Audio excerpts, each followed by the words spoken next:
രാജ്യം അതീവ ജാഗ്രതയിലാണ് എന്ന റിപ്പോർട്ടുകൾ വരുമ്പോൾ എന്തൊക്കെ അപ്ഡേറ്റ്സ് ആണ് ശ്രീനാഥ് പ്രേക്ഷകരുമായി പങ്കുവയ്ക്കാനുള്ളത്? ഇപ്പോൾ SKN ഇന്നലത്തെ ആക്രമണവുമായി ബന്ധപ്പെട്ട കൂടുതൽ ദൃശ്യങ്ങൾ ഇപ്പോൾ പുറത്തു വന്നിട്ടുണ്ട്. അതിനുശേഷം ഈ ആക്രമണത്തിന് ശേഷം പാകിസ്ഥാനിലെ ബഹാവൽപൂരിലെയും മറ്റും ദൃശ്യങ്ങൾ. ബഹാവൽപൂർ നമുക്കറിയാം ജെയ്ഷെ മുഹമ്മദിൻ്റെ ആസ്ഥാനമായി പ്രവർത്തിച്ച ഇടമാണ്. അവിടെയാണ് മസൂദ് അസറിൻ്റെ കുടുംബമടക്കം ഉണ്ടായിരുന്നത്. 10 പേർ കൊല്ലപ്പെട്ടു എന്ന് മസൂദ് അസർ തന്നെ പറയുകയും ചെയ്തിരുന്നു. അദ്ദേഹം നേരിട്ട് പറഞ്ഞതല്ല, ഒരു വാർത്താക്കുറിപ്പായിരുന്നെങ്കിൽ പോലും അങ്ങനെ ഒരു ക്ലെയിം ഒരു ഭീകരവാദിക്ക് ആ നാട്ടിൽ നിന്ന് ആ പോലീസിൻ്റെയും അവിടുത്തെ പോലീസിൻ്റെയും സുരക്ഷാ സേനയുടെയും ഒക്കെ തടങ്കലിൽ നിൽക്കുന്ന ആളെന്നുള്ള തരത്തിൽ ലോകത്തിന് മുന്നിൽ പാകിസ്ഥാൻ പറയുമ്പോഴാണ് അദ്ദേഹം അങ്ങനെ ഒരു സ്റ്റേറ്റ്മെൻറ്റ് പുറത്തിറക്കിയത്. ഏതായാലും ഇപ്പോൾ ബഹാവൽപൂരിലെ ഇസ്ലാമിക് സെമിനാരി അതിൻ്റെ ദൃശ്യങ്ങൾ, ഈ ബോംബ് വീണ് തകർന്നു കിടക്കുന്നതിന് കൂടുതൽ ദൃശ്യങ്ങൾ ഇപ്പോൾ റോയിട്ടേഴ്സാണ് നൽകുന്നത്. നമുക്കറിയാം ഇന്ത്യൻ മാധ്യമങ്ങൾക്ക് ഇപ്പോൾ ഏതായാലും പാകിസ്ഥാനിൽ പ്രവർത്തിക്കാൻ കഴിയില്ല. റോയിട്ടേഴ്സിൽ നിന്നാണ് നമുക്ക് ഈ ദൃശ്യങ്ങൾ ലഭിക്കുന്നത്. പൂർണ്ണമായി തകർന്നടിഞ്ഞ നിലയിലാണ് ആ സെമിനാരിയുടെ ദൃശ്യങ്ങൾ. മാത്രമല്ല പാകിസ്ഥാന് ഇപ്പോൾ BLA ബലൂചിസ്ഥാൻ ലിബറേഷൻ ആർമി അവരുടെ വലിയ സമ്മർദ്ദം ഈ ഘട്ടത്തിൽ നേരിടുന്നുണ്ട്. 2 തലവേദനയാണ് യഥാർത്ഥത്തിൽ പാകിസ്ഥാൻ സേന ഇപ്പോൾ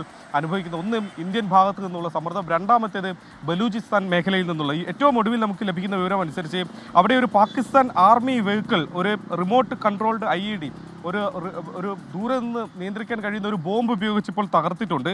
അത് മഞ്ച്കുന്ദ് ഏരിയ എന്നതാണ് പറയുന്നത്. ബോലാൻ എന്ന പ്രവിശ്യയിലുള്ള ഇടമാണ്. അതായത് ഈ ബലൂചിസ്ഥാൻ ആർമിക്ക് കൂടുതൽ കരുത്തുള്ള ഒരു മേഖലയാണ്. അവിടെ 12 പാകിസ്ഥാൻ സോൾജിയേഴ്സിനെ BLA വധിച്ചു എന്നൊരു വാർത്ത ഇന്നിപ്പോൾ ഏറ്റവും ഒടുവിൽ ഇപ്പോൾ വരുന്നുണ്ട്. അങ്ങനെ പാകിസ്ഥാന് 2 മേഖലകളിൽ നിന്ന് വലിയ തിരിച്ചടി നേരിട്ടുകൊണ്ടിരിക്കുകയാണ്. ബലൂചിസ്ഥാൻ വിമോചന പോരാളികൾ അവിടെ വലിയ ആക്രമണം ഇപ്പോൾ നടത്തി എന്നതാണ് ഏറ്റവും ഒടുവിൽ വരുന്ന വാർത്ത. റിമോട്ട് കൺട്രോൾഡ് IED ഉപയോഗിച്ചാണ് സ്ഫോടനം നടത്തിയിരിക്കുന്നത്. 12 പാകിസ്ഥാൻ സോൾജിയേഴ്സ്, പട്ടാളക്കാർ അവിടെ കൊല്ലപ്പെട്ടു എന്നുള്ള വിവരം ഇന്ന് പകൽ പാകിസ്ഥാനെ കൂടുതൽ ബുദ്ധിമുട്ടിലാക്കുന്നുണ്ടാവും. ഏതായാലും ഇന്ത്യയിൽ നിന്നുണ്ടായ തിരിച്ചടിക്കൊപ്പം ആ മേഖലയിൽ നിന്നുകൂടി തിരിച്ചടി ഉണ്ടാകുമ്പോൾ യഥാർത്ഥത്തിൽ ഇനി ഏതെങ്കിലും തരത്തിൽ ഒരു ആക്രമണം ഇന്ത്യക്കെതിരെ നടത്താനൊക്കെ അവർക്ക് കഴിയുമോ എന്നുള്ള ചോദ്യം ഉന്നയിക്കുന്നതാണ് ഈ ബലൂചിസ്ഥാൻ മേഖലയിൽ നിന്ന്.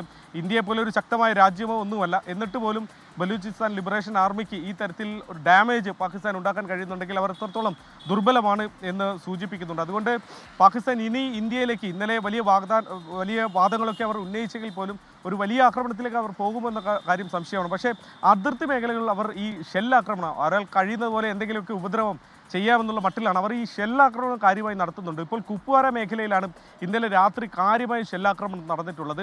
ഏതായാലും അവിടെയും ചില വീടുകൾക്കൊക്കെ കേടുപാടുകൾ സംഭവിച്ചു എന്നതാണ്. ഇന്നലെ 15 പേരുടെ സാധാരണക്കാരുടെ ജീവൻ പാകിസ്ഥാൻകാർ ഈ വിധം അവരെ കൊന്നതാണ്. അപ്പോൾ ആ തരത്തിൽ പ്രകോപനം തുടരുന്ന പാകിസ്ഥാൻ ഇപ്പോഴും ഒരു ഷെല്ലാക്രമണം ഈ മേഖലകളിൽ നടത്തുന്നുണ്ട് എന്നതാണ്. ഒരു സൈനികന് ഇന്നലെ വീരമൃത്യു മരിച്ചിരുന്നു. ദിനേശ് കുമാർ എന്ന സൈനികനാണ്, ലാൻസ് നായിക് ദിനേശ് കുമാറിനാണ് ഇന്നലെ വീരമൃത്യു സംഭവിച്ചത്. ആ തരത്തിൽ പാകിസ്ഥാൻ പ്രകോപനം അതിർത്തി മേഖലയിൽ തുടരുന്നുണ്ട്. പക്ഷേ ഒരു യുദ്ധം, ഒരു ആക്ട് ഓഫ് വാറാണ് ഇന്ത്യ ചെയ്തത് എന്നൊക്കെ പറഞ്ഞ പാകിസ്ഥാൻ ഒരു യുദ്ധം കണക്കെ ഒരു വലിയ ആക്രമണത്തിലേക്കൊന്നും പോകാൻ ഇപ്പോൾ തൽക്കാലം കെൽപ്പില്ല എന്നതാണ് നമ്മൾ മനസ്സിലാക്കുന്നത്. പക്ഷേ ഇന്നലെ രാത്രി മുഴുവൻ അതിർത്തി മേഖലയിൽ അതീവ ജാഗ്രതയോടെ, കാരണം ഈ ഇരുട്ടിൻ്റെ മറവിൽ പാകിസ്ഥാൻ ഏതെങ്കിലും തരത്തിലൊരു സാഹസത്തിന് മുതിർന്നാലോ എന്നുള്ള തരത്തിൽ നമ്മളൊരു ജാഗ്രത, ഏതായാലും പാകിസ്ഥാൻ്റെ കരുത്ത് കുറവാണെങ്കിലും നമ്മൾ ജാഗ്രതയിൽ കുറവ് വരുത്തിയിരുന്നില്ല. എന്നാലും അതിർത്തി മേഖലയിൽ ഷെല്ലാക്രമണം ഇപ്പോഴും പാകിസ്ഥാൻ തുടരുന്നു എന്നത് ഒരു പ്രകോപനം തന്നെയാണ്. SKN.